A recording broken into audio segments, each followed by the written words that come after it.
2010. november 27-én lesz a harmadik válaszút konferencia.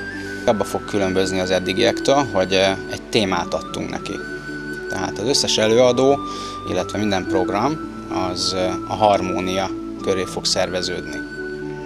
Ha definiálnom kéne, hogy mi a harmónia, biztos amikor ezt így kitaláltuk, akkor még pontosan nem fogalmazódott meg. Tehát, hogyha most itt gyorsan kellene kreálnom egy definíciót, akkor valami olyat mondanék, hogy amikor az ember pontosan ott, ahol van, azokkal az eszközökkel, azokkal a képességekkel, úgy, ahogy van, jól tudja érezni magát, és minden pillanatban átéli azt, amit talán úgy nevezünk, hogy boldogság.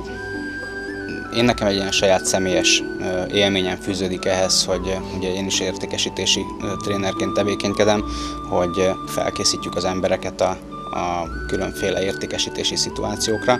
Ugyanakkor viszont azokat a kudarcokat, azokat a rossz élményeket, amiket ők elviselnek, azokat magának az embernek kell elviselnie. Tehát létfontosságú, hogy azt az értékesítőt, azt az embert, akármilyen területen is tevékenykedik, felkészítsük azokra a dolgokra is, amivel az akadályokat jól tudja venni.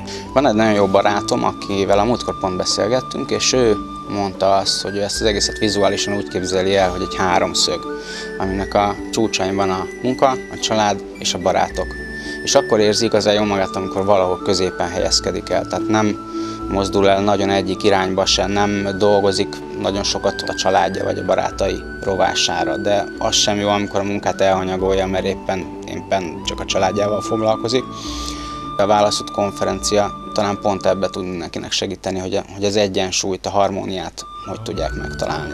Hadd említsem meg az előadókat. Mindjárt elsőként a szervezőtársamat, Katie Summert. Őneki az egész élete egy példája annak, hogy ő hogyan tudja megteremteni az üzletnek, illetve magánéletnek a harmóniáját. Aztán felkértük Magda Attilát, akinek egy nagyon érdekes élettörténete van, ő értékesítési tréner, és ő neki olyan érdekes módon alakult az élete, hogy az értékesítés során megtanult technikákból, dolgokból magánélete is harmonikus, nyugodt, békés lett. És ő ezt fogja elmondani az előadásában. Aztán felkértük Varga Anitát, aki nekem nagyon-nagyon régi barátom.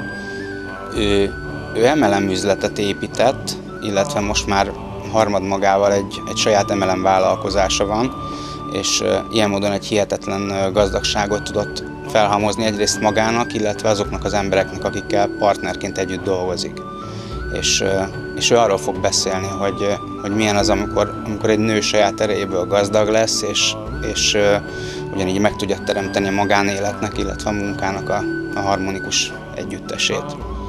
Aztán én leszek a negyedik előadó, illetve szám szerint valószínűleg én leszek az első, mert valószínűleg én fogom megnyitni a napot. És a nap végeztével lesz egy kuriózum, egy koncert. Kövi Szabolcsot kértük fel, ugyanis az ő zenéje szerintem az összes közül a legjobban példázza a harmóniát, ő fuvolaművész, és az a különlegessége, hogy képi hátterekre fuvolázik.